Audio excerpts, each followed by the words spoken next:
Oke, baik. Terima kasih semuanya. Baik, selamat malam Bapak Ibu. Perkenalkan, saya Diana, saya produk spesialis dari Forever Health Indonesia.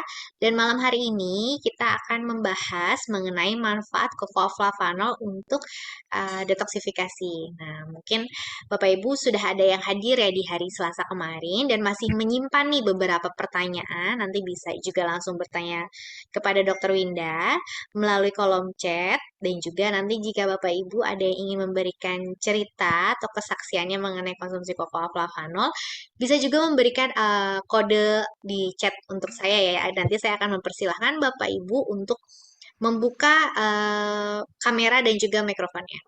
Baik, kalau begitu kita coba panggil dulu ya dokter kita. Dokter Winda, halo dok. Halo, Halo dokter, sudah hadir ya dok ya. Semoga sinyalnya aman ya dok.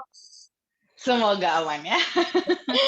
Baiklah, seperti biasa Bapak Ibu demi kenyamanan bersama diperhatikan untuk mematikan video dan juga mikrofonnya supaya kita bisa mendengarkan manfaat dari cocoa flavanol ini langsung oleh dokter kita. Ya, baik, sudah siap ya dok ya? Yes. Oke, sudah muncul dok di layar? Sudah ya semuanya ya. Ya, udah menjawab. Baik, silakan dokter Winda. Oke, thank you Diana. Selamat malam teman-teman FHI seluruh Indonesia. Ketemu lagi nih kita hari ini. Dan topik kita hari ini adalah tentang cocoa flavanol untuk detox. Gimana? Yuk kita mulai. Slide.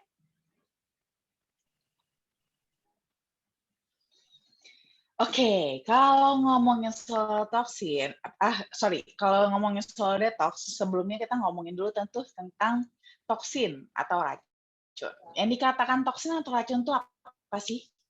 Ya, jadi kita katakan itu suatu racun atau suatu toksin kalau dia merupakan suatu substansi yang memiliki efek berbahaya pada sistem kehidupan kita. Nah, termasuk di dalamnya ini itu adalah seperti logam berat, biotoksin, dan juga industri kimia lainnya. Nah, sedangkan detoksifikasi itu merupakan proses pengeluaran atau penetralan kualitas racun dari suatu racun. Jadi ini dibuat bagaimana supaya racun tadi yang masuk dalam tubuh kita itu tidak terlalu beracun sifatnya, gitu ya, sehingga tidak sampai membahayakan sistem kehidupan kita. Slide. Nah, toksin sendiri dia dibagi menjadi dua. Ada exogenous toksin, ada endogenous toksin namanya. Nah, exogenous toksin ini yang biasa lebih kita sering populer ya, yaitu toksin atau racun yang kita dapatkan dari lingkungan luar. Contohnya ada xenobiotik ya. Xenobiotik ini zat kimia yang masuk ke dalam tubuh kita ya, seperti mungkin bisa dari udara, makanan ya, seperti itu. Atau bisa juga polusi dan juga obat-obatan. Itu masuk dalam kategori exogenous toxin. Nah, tapi selain exogenous toxin ini, ternyata ada juga toksin yang justru malah dari dalam tubuh kita, disebutnya endogenous toxin. Jadi ini merupakan toksin yang diproduksi oleh tubuh sebagai hasil dari ketidakseimbangan metabolisme. Contohnya nih, kita seperti di usus kita, itu kan sebenarnya normalnya ada bakteri ya, mungkin ada beberapa yang juga ada parasit atau jamurnya juga. Nah, bakteri, parasit atau jamur ini itu bisa mengeluarkan racun juga yang biasa kita sebut dengan racun usus. Selain racun usus ini, ada juga hormon ya. Hormon sebenarnya kan dibutuhkan oleh tubuh kita. Tapi pada kondisi tertentu, apalagi dengan jumlah tertentu ya, yaitu jumlah yang berlebih, dia malah bisa bersifat racun bagi tubuh kita. Demikian juga dengan asam empedu dan juga sisa-sisa dari metabolisme. Nah, apalagi kalau ngomongin soal metabolisme ya, metabolisme itu kan normal banget di dalam tubuh kita kan. Harusnya kan metabolisme itu nanti akan menghasilkan energi buat tubuh kita supaya kita bisa beraktivitas, supaya bisa organ-organ di tubuh kita tuh bisa bekerja.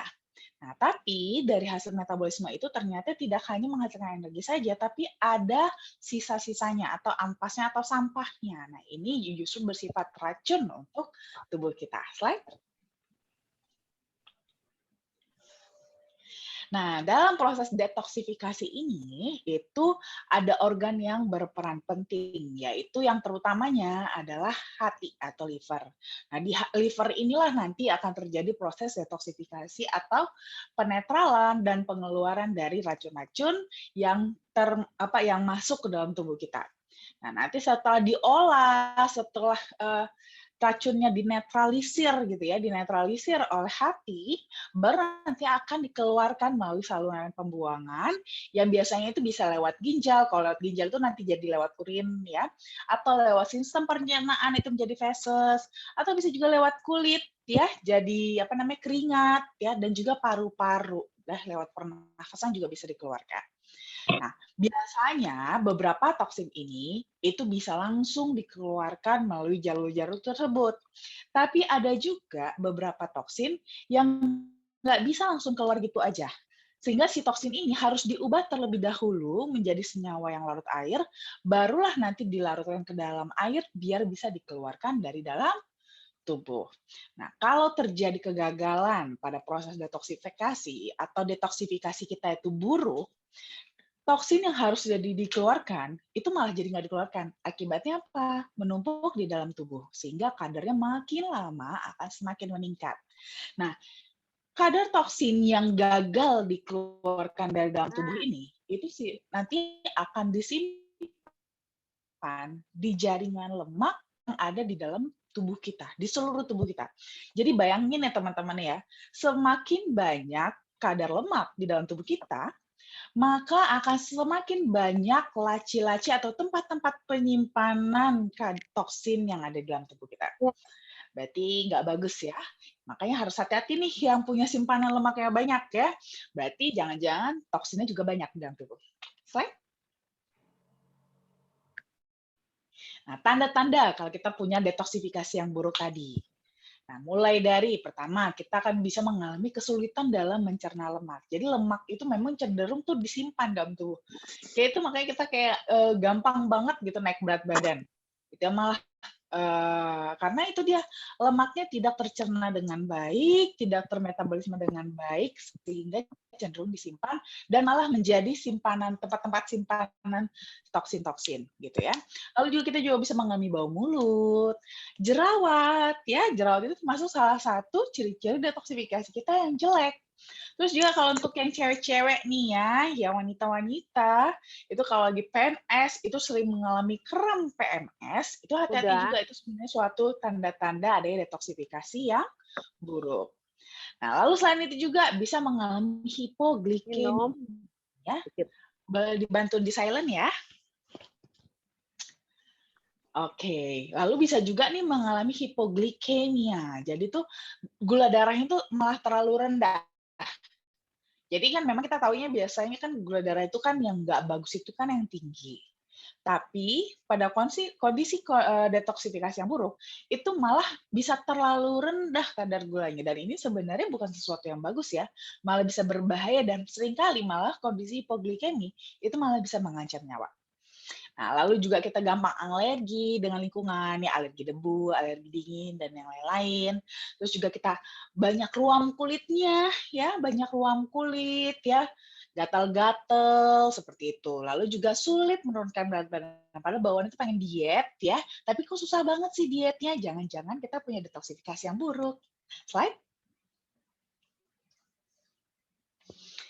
Nah, di dalam tubuh kita itu proses detoksifikasinya itu ada dua macam. Jadi ada yang pertama detoksifikasi xenobiotik dan juga yang kedua itu adalah detoksifikasi antioksidan. Ini apa? Yuk kita bahas. Slide. Nah, kalau detoksifikasi yang xenobiotik, ini yang lebih umum sebenarnya terjadi dalam tubuh kita ya. Jadi, pada proses detoksifikasi xenobiotik ini, itu akan terjadi fokusnya itu adalah untuk menghancurkan zat-zat kimia dan juga logam berbahaya, baik dari itu makanan, dari air, maupun dari udara. Jadi nanti dia itu akan menetralkan bahan berbahaya ini terutama juga yang di dalam tubuh gitu ya, yang diproduksi oleh tubuh. Kan seperti tadi ya, ada apa namanya racun usus. Nah, itu juga masih bisa dihandle dengan detoksifikasi xenobiotik. Nah, proses yang dilakukan di sini adalah dengan menggunakan enzim atau sifatnya enzimatis gitu ya. Slide. Nah, ada 2 tahap dalam reaksi detoksifikasi ini. Jadi tahap pertama, itu akan terjadi yang namanya reaksi oksidasi, reduksi, dan asetilasi. Intinya, kalau di yang tahap pertama ini, itu dia lebih ke menurunkan atau menetralkan efek toksik dari si bahan kimianya, supaya jadi bisa lebih netral gitu ya, nggak berbahaya dalam tubuh, dan juga dibuat supaya lebih larut air. Nanti baru di tahap 2, tahap perlarutannya ke dalam air supaya bisa dikeluarkan dari dalam tubuh. Biasanya sih paling sering lewat urin atau bisa juga lewat feses, lewat keringat dan juga lewat pernafasan, ya. Slide. Nah, ini dia. Ada beberapa sumber toksin ya yang bisa dikendalikan oleh sistem detoksifikasi xenobiotik ini. Kalau dari faktor lingkungan itu seperti ngerokok, ya obat-obatan, herbisida, pestisida, larut organik, BTM atau bahkan yang suka sate ya, bakar-bakar daging dengan arang. Nah, itu masih bisa dihandle dengan detoksifikasi xenobiotik. Yang dari dalam tubuh beberapa juga masih bisa dihandle oleh detoksifikasi xenobiotik seperti contohnya hormonal ya, hormonalnya bisa androgen, estrogen atau steroid lain. Atau juga bisa juga asam empedu dan bahan kimia sekuler lain itu masih bisa dihandle oleh si sistem detoksifikasi xenobiotik ini. Tapi tidak semuanya bisa dihandle oleh detoksifikasi xenobiotik. Beberapa yang tidak bisa dihandle dengan detoksifikasi xenobiotik itu harus dihandle dengan detoksifikasi antioksidan. Slide. Nah, kalau detoksifikasi antioksidan ini dia perannya lebih kepada proses penghentian atau penghancuran spesies yang memiliki sifat yang reaktif terhadap oksigen. Nah, biasanya ini tuh yang termasuk dalam ini adalah radikal bebas. Nah, radikal bebas ini itu tidak hanya bisa dihasilkan dari faktor lingkungan seperti merokok dan juga polusi, tapi juga bisa dihasilkan oleh tubuh kita sendiri. Dari mana? Dari metabolisme. Nah, seperti tadi yang saya bilang, metabolisme tubuh kita itu sebenarnya kan adalah tujuannya untuk menghasilkan energi, gitu ya. Menghasilkan energi untuk kita beraktivitas, untuk organ-organ di dalam tubuh kita bekerja. Tapi hasil limbah dari metabolisme ini itu malah merupakan radikal bebas dan ini bisa berbahaya buat tubuh kita. Nah, selain dari hasil metabolisme, bisa juga karena kita adanya peradangan-peradangan ya pada tubuh akibat kerja fisik atau olahraga. Nah, yang suka olahraga nih, ya, pada saat kita berolahraga, itu kan metabolisme kita kan meningkat, ya kan? Terjadi peningkatan metabolisme. Dengan terjadi peningkatan metabolisme, otomatis juga terjadi peningkatan sampahnya, yaitu radikal bebas. Dan juga konsumsi kalori yang berlebihan. Nah, makanya nih no wonder nih kenapa kok kita yang kalau banyak makan gampang naik berat badannya, ya kan? Itu karena kita konsumsi kalori yang berlebihan. Nah, kondisi kalau seandainya kita nih mengkonsumsi kalori yang berlebihan, otomatis untuk mengolah makanan itu, mengolah kalori tersebut, itu tubuh diperlukan untuk bermetabolisme. Jadi harus bermetabolisme gitu ya, supaya si kalori yang berlebihan ini bisa menjadi energi. Nah, cuman akibatnya sama lagi ya. Jadi semakin banyak sampahnya atau radikal bebasnya sehingga ini bisa semakin membahayakan tubuh kita. Slide.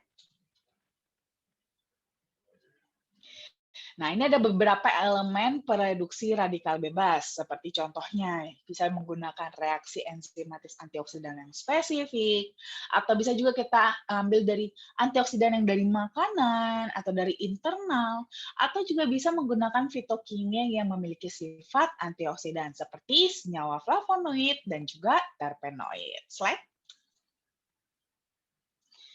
Nah, jadi ini sumber radikal bebas yang bisa dikendalikan oleh sistem detoksifikasi antioksidan. Kalau dari faktor lingkungan, merokok, terus tadi apa ya, produk pembakaran, obat-obatan, ini masih bisa ya dihandle dengan xenobiotik dan bisa dihandle juga dengan antioksidan.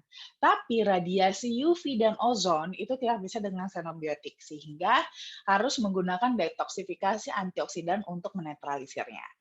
Nah, dari dalam tubuh kita, nah, ini juga tidak bisa di-handle oleh si detoksifikasi xenobiotik. Jadi harus di-handle dengan detoksifikasi antioksidan seperti metabolisme, makan yang berlebihan, adanya peradangan pada tubuh baik karena kita lagi sakit kah, atau kita habis olahraga kah, atau kita lagi banyak aktivitas fisik, ya. Nah, ini hasil ampas-ampasnya tadi yang menghasilkan radikal bebas itu hanya bisa didetoksifikasi dengan detoksifikasi antioksidan. Slide. Nah, memperkenalkan produk kesayangan kita yaitu flavanol original dan seed serta flavanol DTM with L-arginine yang diambil dari ekstrak biji kakao yang masih mengandung 80% kadar flavanol alamiah. Slide. Nah, kalau kita ngomongin soal flavanol nih, kita ngomongin juga soal antioksidan, karena flavanol ini merupakan salah satu dari 6 kategori flavonoid yang merupakan subkelas dari polifenol. Kalau polifenol itu kan memang bagian dari antioksidan ya. Jadi kandungan flavanol yang tinggi, terutama pada kokoa, itu sudah terbukti secara klinis bermanfaat untuk fungsi kardiovaskular kita. Jadi kalau kita konsumsi ini dalam jangka pendek, itu kita akan mendapatkan manfaat dilatasi pembuluh darah. Tapi kalau kita rutin konsumsinya, itu kita akan mendapatkan manfaat antioksidannya. Tapi tentunya untuk mendapatkan kandungan flavanol yang tinggi juga nggak gampang. Harus menggunakan metode ekstraksi yang tepat agar flavanolnya nggak rusak. Slide.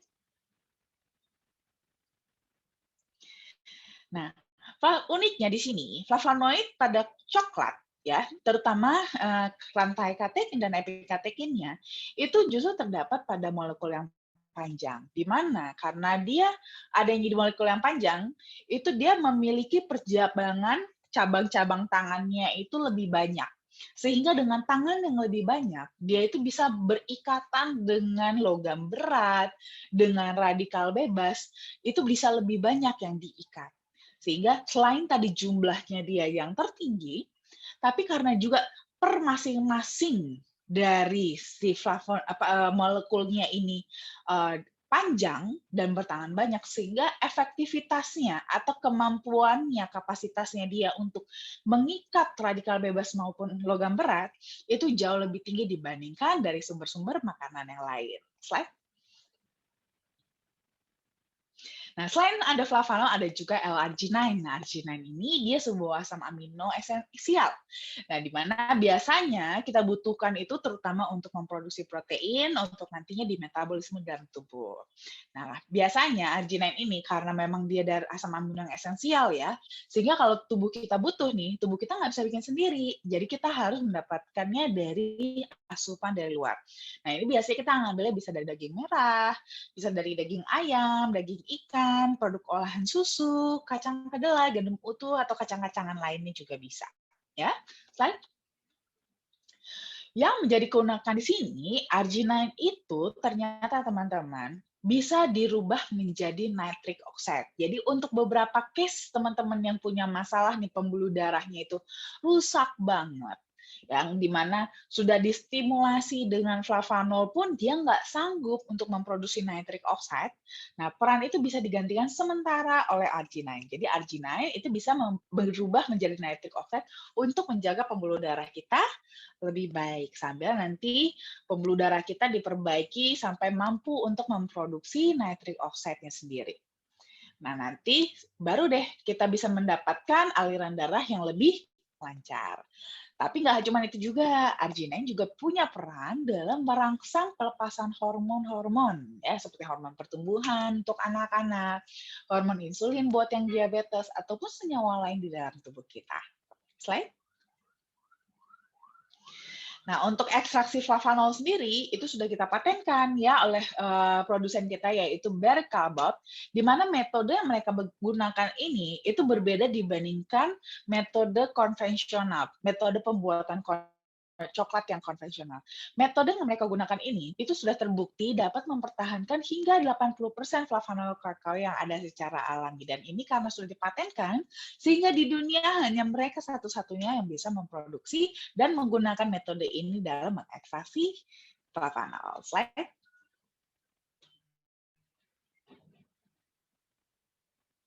Nah, selain itu juga kita sudah ada nih studi klinisnya yang bahkan sudah dipatenkan ya, di mana dari hasil studi klinis ini ditemukan bahwa ekstraksi kokoa itu memiliki manfaat dalam menurunkan berat badan dengan cara meregulasi ekspresi gen dalam memetabolisme lemak. Jadi tubuh kita itu cenderung untuk membakar lemak gitu ya, supaya itu dia tidak ada, supaya lebih semakin lama semakin berkurang kotak-kotak penyimpanan toksin di dalam tubuh kita. Slide. Selain itu juga kita sudah punya scientific opinion juga dari EFSA atau European Food Safety Authority, sehingga di sini kita sudah bisa mengklaim nih manfaat produk kita ya, bahwa cocoa flavanol memang dapat membantu memelihara elastisitas pembuluh darah yang nantinya itu akan berkontribusi untuk mendapatkan aliran darah yang lebih normal. Tentunya untuk bisa mengklaim seperti ini nggak gampang ya teman-teman ya, sudah sangat banyak sekali jurnal penelitiannya, studi klinis yang memang mendukung hal tersebut. Slide.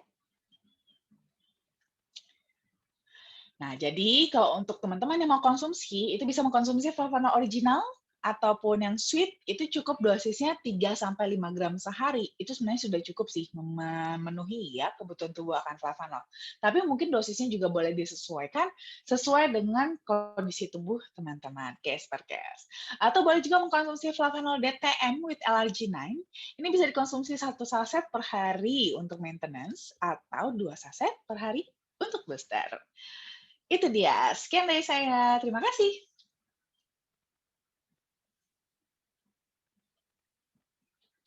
Baik, terima kasih Dokter Winda.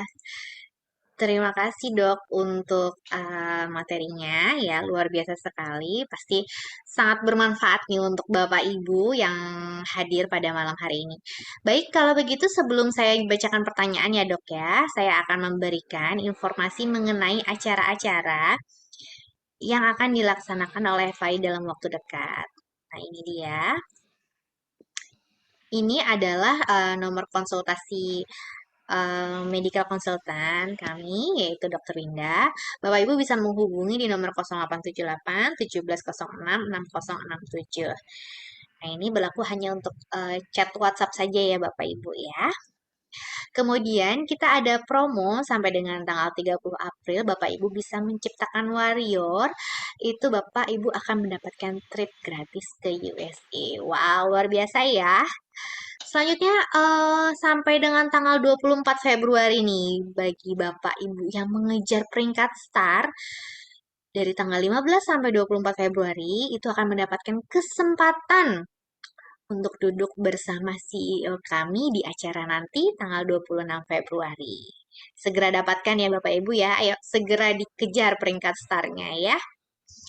Baik, selanjutnya di acara training kami di nanti tanggal 27 sampai 28 Februari via Renata Hotel Puncak dengan biaya investasinya 450.000, acara Speak and Grow Rich Training ya. Dan ini pembicaranya ada Bapak Aris Hendra, Bapak Adam, Ibu Dea, Bapak Yaumil dan juga Bapak Iman dan juga ada MC-nya Ibu Lisa. Dan kemudian kita ada acara Glitz and Glamour of the Star di Merlin Park Hotel Jakarta hari Sabtu 26 Februari, tiketnya berbayar Rp500.000 jam 5 sore dan Bapak Ibu sudah mendapatkan 1 box Cocoa Flavanol dan juga dinner bersama CEO kami ya. Kemudian kita ada bisnis preview di tanggal 20 Februari 2022 jam 9 pagi bersama Bapak Oteh dan Ibu Maswah di Gedung Pertemuan UPT Dinas Pendidikan dan Kebudayaan Kalimantan Timur.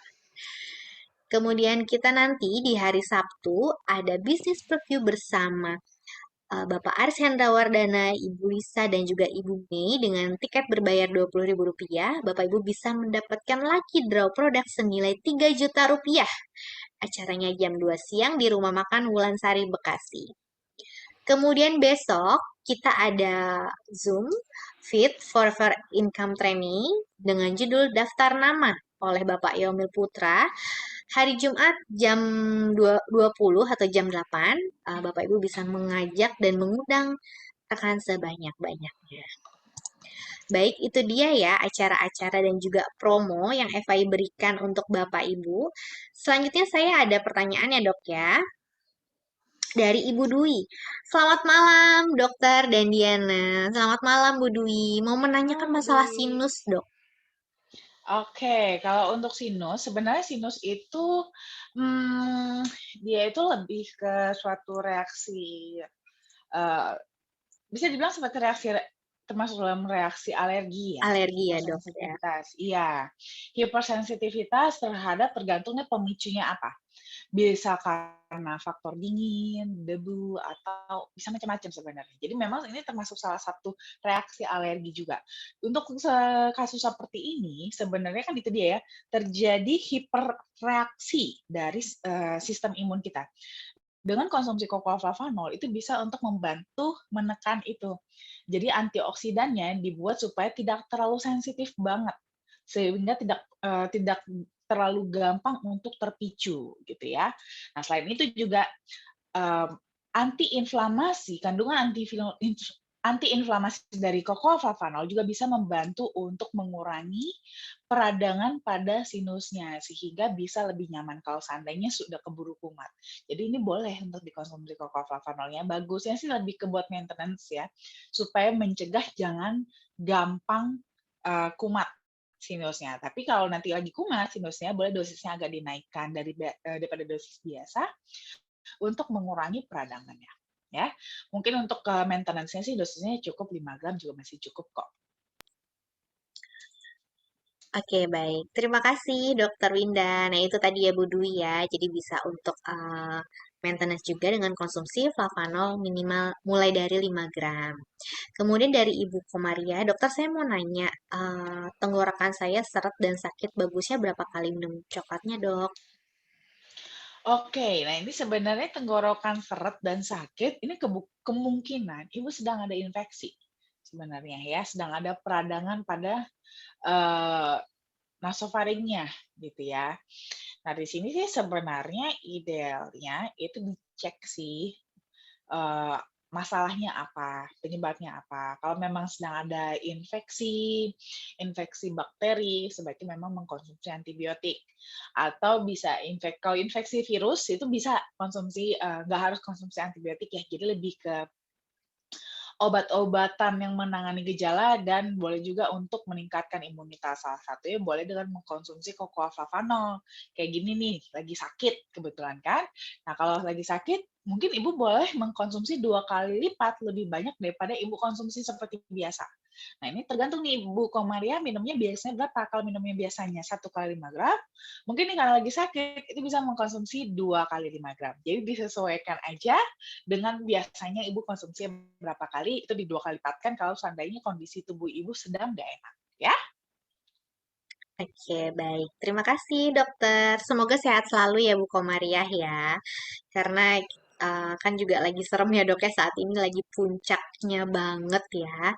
Jadi kita lakukan pencegahan dari sekarang ya, Bu. Kemudian dari yes. Bapak Channel Yudi, dok, saya mau tanya gimana dengan penderita vertigo, dok? Apa bisa di treatment pakai flavanol ini? Iya. Nah, kalau untuk vertigo, sebenarnya kan vertigonya sendiri itu kurang jelas ya. Tidak jelas penyebabnya itu apa.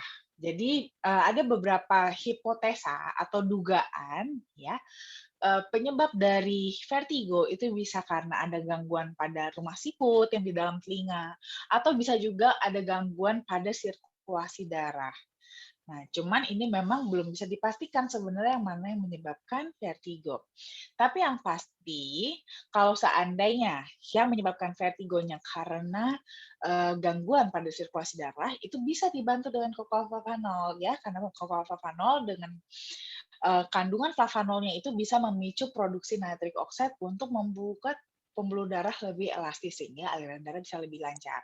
Tapi kalau seandainya vertigonya karena memang masalah pada rumah siputnya, ya itu sih memang nggak bisa ya, tidak bisa ditangani. Tapi itu dia, selama dia masalahnya masih berkorelasi dengan pembuluh darah, itu masih bisa dihandle.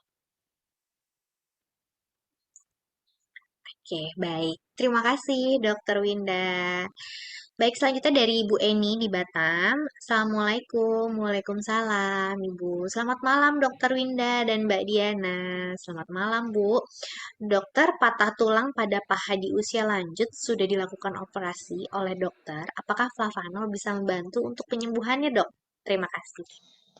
Iya, pertanyaan bagus.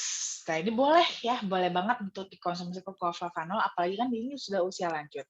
Otomatis kecepatan untuk si recovery-nya, ya, perbaikan sel-selnya, itu memang lebih lambat dibandingkan yang usia lebih muda. Nah, justru ini sangat bagus banget nih kalau dikonsumsi Flavanol ya. Yang penting sudah selesai operasi, sudah tidak ada perdarahan. Jadi lebih sifatnya kepada recovery-nya supaya memang lebih cepat dan juga penghantaran penghantaran kalsium dan juga nutrisi-nutrisi lain yang dikonsumsi untuk mendukung penyembuhan dari patah tulangnya ini itu bisa tersampaikan dengan baik pada lokasi yang diharapkan gitu ya. Jadi sangat bagus sekali untuk mengkonsumsi Cocoa Flavanol. Oke, baik. Terima kasih, Dokter Indah. Mungkin Bu ini juga pernah lihat ya konten bahwa flavanol itu bisa juga sebagai anti osteoporosis ya, Dok ya, karena Yes. termasuk dalam kategori sumber vitamin D2. Selanjutnya ya, Dok, dari Bu Dwi. Dokter sakit gula baru 2 bulan tapi gulanya sudah di atas 500 lebih. Matanya sudah tidak jelas lihat orang apa itu sudah glukoma dan sudah susah tidak bisa membaca dengan jelas. Bagaimana dengan proses pemulihannya, Dok? Oke, nah seperti ini sebenarnya sih kalau lihat dari kondisinya, kemungkinan sebenarnya sakit gulanya udah lama, cuman baru ketahuan. Ya, baru disadari, baru dicek 2 bulan ini, bisa jadi ya. Karena lihat dari, komplikasi yang sudah terjadi, itu sudah berkomplikasi. Biasanya kan kalau umpamanya orang sakit gula sampai akhirnya dia timbul komplikasi, itu nggak dalam waktu 2 bulan. Setelah bertahun-tahun baru muncul, apa namanya, komplikasinya gitu ya. Tapi mungkin selama ini nggak nyadar, tidak diperiksakan, sehingga pas akhirnya sudah berat, ketahuan deh ternyata ada sakit gula ya. Dan ini memang kemungkinan bisa jadi ya, sudah terjadi glaukomanya sudah ada kan sudah mulai ada gangguan penglihatan ya kan. Nah, ini harus segera sih, harus segera diatasi ya. Tidak bisa apa sih namanya, pelan-pelan kalau kasus seperti ini saran saya, karena jangan sampai kerusakannya lebih parah. Nah, ini harus didukung dengan obat diabetes ya. Tidak boleh mengkonsumsi hanya flavanol saja. Konsumsi flavanol bersamaan dengan obat diabetesnya. Jadi harus dikombinasi keduanya ya, hanya diberikan jarak waktu aja untuk konsumsinya. Nah, untuk flavanolnya konsumsinya setidaknya 15 gram. 15 gram setiap hari. Nah, itu karena memang kondisinya di sini sudah banyak kerusakan di dalam tubuh, terutama di pembuluh darah, sehingga sangat perlu sekali untuk mengkonsumsi minimal 15 gram. Lebih bagus lagi kalau bisa mengkonsumsinya yang DTM. Ya, DTM dikonsumsi 2 saset per hari. Kombinasi dengan flavanol yang original atau yang sweet, 15 gram sehari. Jadi memang harus agak lebih agresif ya kalau kasusnya sudah seperti ini. Tapi bukan berarti menggantikan obat diabetesnya ya, sekali lagi saya ingatkan. Oke, baik. Terima kasih, Dokter Winda. Jadi memang komplikasi diabetes itu banyak ya, Dok ya. Salah satunya tadi bisa untuk ke penglihatan. Jadi Bapak Ibu kita lakukan pencegahan supaya jangan sampai Bapak Ibu yang hadir malam hari ini terkena diabetes ya. Selanjutnya dari eh, Laurentius. Ya, kalau Bapak Laurentius, kalau untuk jantung yang sudah banyak penyumbatan, apakah bisa konsumsi flavanolnya bareng sama omega 3, Dok? Dari konsumsi flavanol yang DTM atau cukup yang original atau sweet aja, Dok? Oke. Okay. Yang mana aja boleh sebenarnya, mau DTM boleh, mau yang original atau sweet juga boleh, bebas. Dan sangat boleh dikonsumsi berbarengan dengan omega 3, ya. Jadi sangat boleh kombinasi ini. Jadi supaya justru dengan konsumsi kokoflavanol itu akan semakin juga meningkatkan efektivitas dari si omega 3-nya. Jadi sangat boleh banget dikonsumsi. Apalagi kan memang ini udah banyak penyumbatannya. Jadi ibaratnya ini sangat diperlukan sekali untuk pembuluh darah itu lebih elastis, agar jangan sampai ini ada terjadi gangguan aliran darah, terutama di jantung, ya. Oke, baik. Terima kasih, Dokter Winda. Bisa konsumsi yang manapun ya, Dok ya. Tidak masalah. Yang penting dosisnya sesuai. Baik, selanjutnya dari Bapak Ampri. Selamat malam, Dokter. Saya mau tanya, Flavanol apa bisa menyembuhkan mata silinder?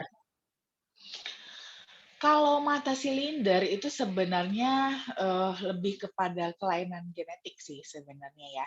Jadi kecenderungan genetik sehingga bisa timbul gangguan mata silinder.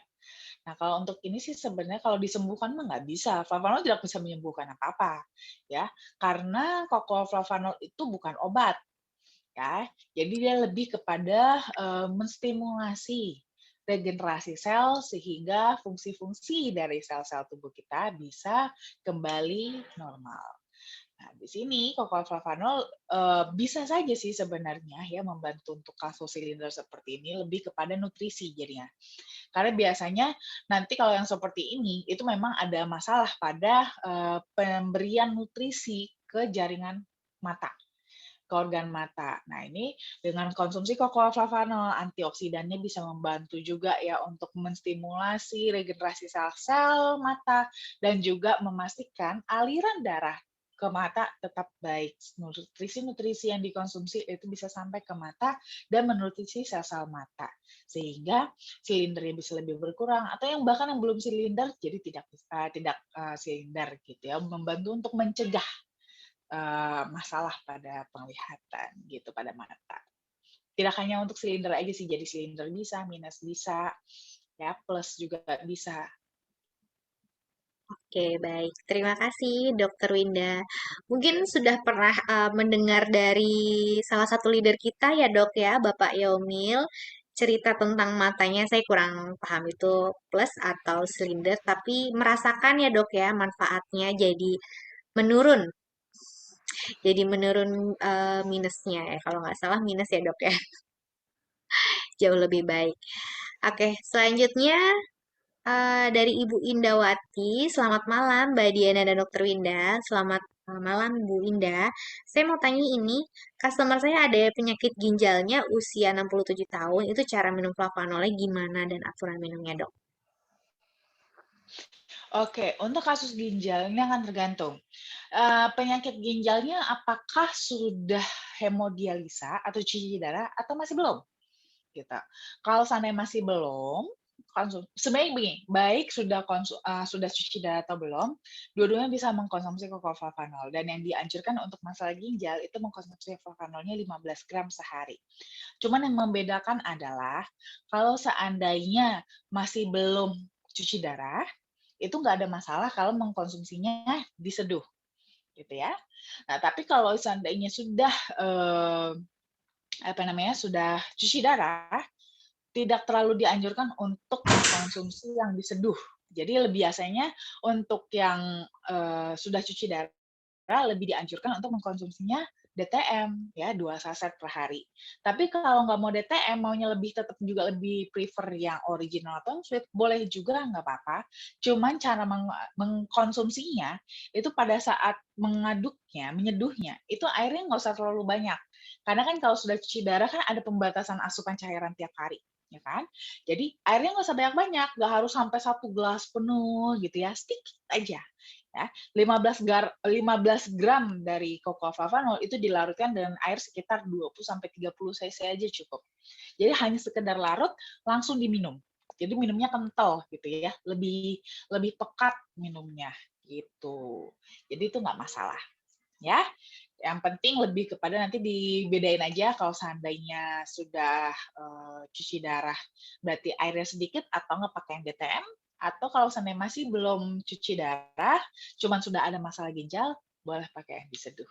Ya, Oke, baik. Itu dia ya, Dok. Ya, ini tips juga untuk semuanya, untuk Bapak Ibu jika menemukan kasus penyakit gagal ginjal, itu bisa memberikan solusinya dengan mengurangi airnya ya, Dok ya, karena memang yes. pada penderita gagal ginjal ini yang perlu dibatasi adalah asupan cairan. Baik, selanjutnya dari Bapak Ampri. Selamat malam dokter, mau tanya kalau lagi minum obat dokter, apa boleh minum koko flavanol? Kemudian kalau boleh, apa minumnya kasih jarak atau tidak perlu dikasih jarak waktu dok? Gitu. Dan selain itu, koko flavanol apa bisa untuk menyembuhkan penyakit saraf kejepit? Oke, nah kalau untuk pas lagi minum obat dokter, boleh banget konsumsi Flavanol. Malah Flavanol bisa membantu supaya obat-obatan tersebut itu bisa berperan atau bekerja dengan baik karena apa namanya pembuluh darahnya sudah kebuka sehingga si obat-obat dokter ini bisa sampai ke tempat target-target yang diharapkan gitu ya. Justru malah bagus banget dikonsumsi berbarengan. Nah, ini sih tapi baiknya konsumsinya dikasih jarak waktu ya. Bukan tidak boleh dikonsumsi barengan, cuman saya lebih menganjurkan kasih jarak waktu supaya apa? Kan seperti tadi yang dikatakan ya, kalau Flavanol tuh justru bukain jalan untuk si obat-obatan dokter ini agar penyerapannya lebih baik, distribusinya juga lebih baik, sirkulasinya juga lebih baik. Nah, namanya juga dia mau membuka jalan, berarti dia maju duluan, ya kan? Jadi konsumsinya Flavanol dulu, 2 jam, 1 atau 2 jam sebelum mengkonsumsi obat dokter. Habis itu baru minum obat dokternya, gitu ya. Jadi nggak apa-apa, boleh banget dikonsumsi Flavanol dengan obat dokter.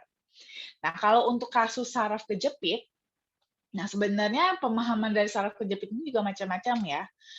Beda-beda gradingnya gitu ya. Ada yang saraf kejepitnya hanya karena kejepit oleh otot, ada yang saraf kejepitnya itu kejepit sama tulang. Nah, ini akan beda ceritanya nih, gitu. Nah, kalau umpamanya dia saraf kejepitnya karena tulang, jadi biasanya kan saraf kejepit paling sering nih pada tulang belakang ya.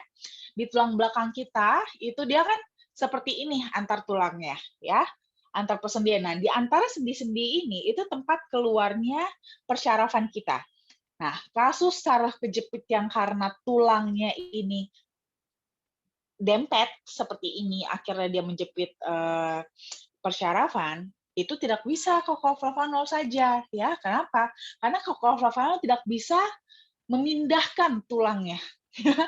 Tulangnya tidak bisa dipindahkan dengan Flavanol. Jadi untuk memindahkan tulang ini, memberikan jarak kepada tulang ini, itu dibutuhkan intervensi manual ya. Makanya biasanya dilakukan kalau yang kondisinya berat, biasanya itu dilakukan dengan operasi ya, bisa dipasang pen, contohnya seperti itu gitu ya, supaya antar tulangnya ini kembali ada celah gitu ya, ada celah untuk keluarnya si saraf itu sehingga sarafnya jadi nggak kejepit.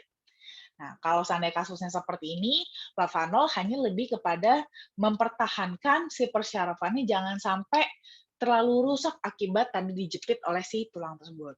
Nah, tapi beda case kalau seandainya saraf kejepitnya hanya oleh otot. Nah, kadang-kadang ada juga nih saraf kejepit yang karena otot gitu ya. Karena kan di punggung kita juga ada banyak otot-otot juga kan. Karena otot-otot ini juga termasuk salah satu yang menopang kita punya tulang belakang gitu ya, tulang punggung kita. Nah, kalau seandainya hanya karena otot, sebenarnya ini bisa dilakukan fisioterapi, ya, dilakukan fisioterapi. Dan juga bila pada otot tersebut menjepit persyarafan karena terjadi peradangan, contohnya, nah itu peradangannya juga bisa dibantu juga dengan Flavanol, ya, supaya peradangannya, karena kan di dalam Flavanol tadi ada kandungan antiinflamasi, supaya nanti bisa membantu untuk mengurangi peradangan sehingga si otot-ototnya tuh nggak terlalu bengkak dan jadi tidak menjepit persyarafan gitu. Ya, jadi memang case per case ya tergantung saraf kejepitnya karena apa dulu ya. Gitu. Nanti kalau untuk dosisnya sih boleh disesuaikan. Biasanya konsumsinya mulai dari 10 gram. Oke? Okay? Baik, terima kasih Dokter Winda. Oke, semoga cukup jelas ya Bapak Ampri ya untuk jawabannya. Jadi tidak masalah untuk konsumsi flavanol karena ini sebagai pembuka jalan. Ya. Selanjutnya dari Ibu Lina Suwandi, Dok. Selamat malam, Mbak Diana dan Dokter Winda. Selamat malam, Bu Lina. Minta info cara konsumsi flavanol men, sebaiknya berapa kali diminum? Gimana cara kerjanya? Terima kasih. Oh, flavonomen ya. Oke, kalau untuk flavonomen itu konsumsinya memang kalau yang dari kita anjurkan itu dikonsumsi 2 hari sekali, bukan 2 kali sehari ya. Jadi jangan kebalik. Jadi setiap 2 hari minumnya 1 kali. Jadi minumnya sekali setiap 2 hari. Jadi jangan kebalik ya teman-teman ya. Gitu ya. Hari ini minum, besok jangan minum dulu. Besok lagi baru minum, lusanya ya. Setiap lusa minumnya gitu ya, 2 hari sekali. Nah nanti di sini memang keunikan dari flavonomen kita dibandingkan produk-produk vitalitas lainnya, itu cara kerjanya memang berbeda. Di mana biasanya kalau cara kerja pada produk vitalitas lain itu justru dengan memacu aliran darah gitu, mempercepat aliran darah masuk gitu ya ke area genitalia dengan cara menjepit pembuluh darah juga meningkatkan pompa jantung. Makanya biasanya kadang-kadang tuh rasanya berdebar, ya kan? Nah, di sini flavonomen memang kerjanya justru malah berbeda. Dia lebih smooth. Dia justru lebih ke membuka pembuluh darah supaya aliran darah bisa masuk secara alami ke area genitalia gitu. Nah, dengan begitu makanya biasanya ini mungkin bapak-bapak ya yang sudah mengkonsumsi Flavanomen itu justru reaksinya nggak instan ya, reaksinya justru malah baru muncul itu bisa sekitar 3 sampai 5 jam setelah mengkonsumsinya. Karena itu caranya itu bukan dengan dipaksa jepit aliran darahnya supaya cepat masuknya. Enggak. Justru dibuka supaya lebih masuk dengan alami, lebih lancar. Makanya justru dia waktu untuk terasa reaksinya lebih panjang, tapi itu bisa bereaksi juga bertahan lebih lama juga justru ya. Makanya mungkin ada beberapa yang merasakan iya nih saya malah bisa bertahan sampai 3 hari, ada yang 2 hari dan 3 hari, macam-macam ya bervariasi ya. Nah justru itu karena memang dia lebih alami, lebih natural. Nah kalau untuk konsumsinya tadi paling cepat yang yang kita anjurkan itu adalah 2 hari sekali. Tapi atau boleh juga nih, ya kalau saya umpamanya minumnya itu bertahan sampai 3 hari gimana? Boleh? Apakah minumnya harus 2 hari sekali atau boleh 2 kali seminggu? Boleh 2 kali seminggu nggak masalah, senyamannya teman-teman aja ya. Tapi yang memang yang dianjurkan itu 2 hari sekali. Tapi pada dasarnya karena ini natural ya dan cenderung aman, itu bisa dikonsumsi senyamannya teman-teman. Ya. Baik, terima kasih Dokter Winda. Nah, ini juga buat tips bapak-bapak ya, terutama ya dok ya. Memang buat bapak-bapak ya dok ya. Iya, Untuk pria ibu-ibunya dewasa. nyiapin aja ya, jangan jangan diminum ya ibu-ibu. Buat bapaknya aja. Buat bapaknya aja hadiah untuk para istri ya dok ya. Oke, semoga cukup jelas Bu Lina. Yes. Selanjutnya dari Bapak Andika. Selamat malam dok, izin bertanya. Cara makan coklatnya ini sebelum makan apa setelah makan? Ralat dok untuk penyakit gula konsumsi coklatnya sebelum makan apa setelah makan? Oh, untuk penyakit diabetes dok. Oke. Nah, kalau untuk yang kasus diabetes, itu sih sebenarnya sama aja sih ya, seperti yang non-diabetes juga.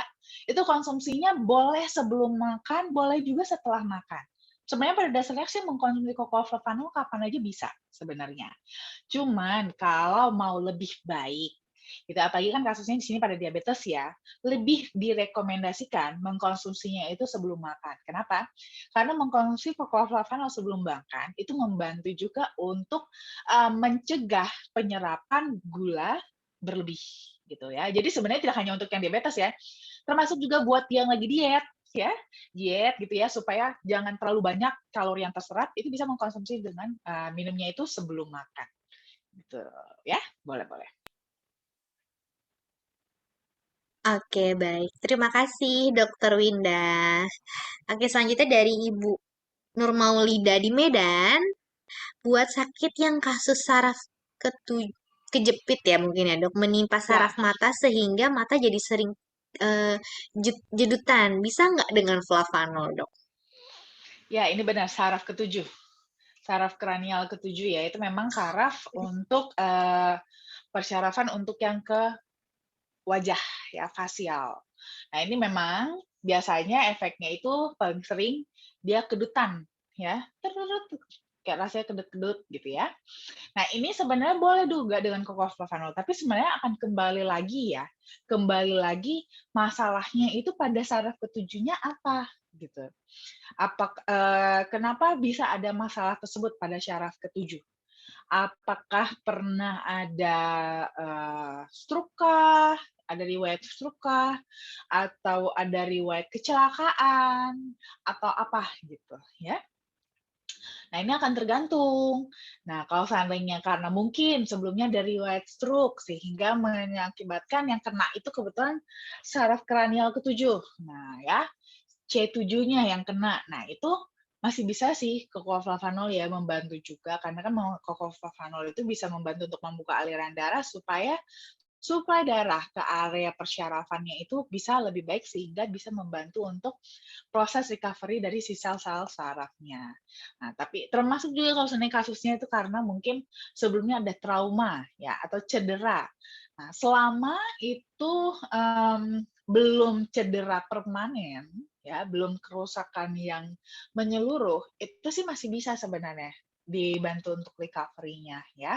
Tapi memang satu hal, kalau yang untuk saraf ini memang tidak bisa diharapkan cepat ya teman-teman ya. Karena saraf itu bisa dibilang adalah sel tubuh kita atau organ atau jaringan di dalam tubuh kita yang paling lambat recovery-nya atau regenerasinya gitu ya sampai kadang-kadang tuh kita malah melihatnya saraf itu tidak mengalami regenerasi gitu saking lambatnya dia beregenerasi gitu. Nah, jadi memang tidak bisa kita harapkan terlalu cepat gitu untuk perbaikannya. Jadi memang harus dibutuhkan juga kesabaran, ya. Oke, baik. Terima kasih, Dokter Windah. Jadi itu karena memang ada masalah ya, Dok ya. Saya pikir karena diomongin. Itu mah bahasanya anak SMP, ya. Oh, Kalau oke. kedut-kedut ada yang ngomongin ya, ada lagi yang ngegosipin ya, Aduh, lagi katanya gitu. diomongin gitu ya, Dok ya. Emang artis. Oke, baik Bapak Ibu. Pertanyaan dari kolom chat sudah habis. Mungkin ada yang ingin bertanya langsung nih dengan menyalakan mikrofonnya. Bisa langsung bertanya kepada Dokter Winda. Silakan Bapak Ibu, kita masih ada waktu kurang lebih 5 menit lagi. Silakan, saya persilakan untuk satu orang bertanya. Halo, halo, selamat malam. Oke, mungkin semuanya sudah pada jelas ya dok ya. Sudah cukup pertanyaannya. Baik, mungkin dokter ada yang ingin disampaikan dulu sebelum saya tutup seminar kesehatan malam hari ini.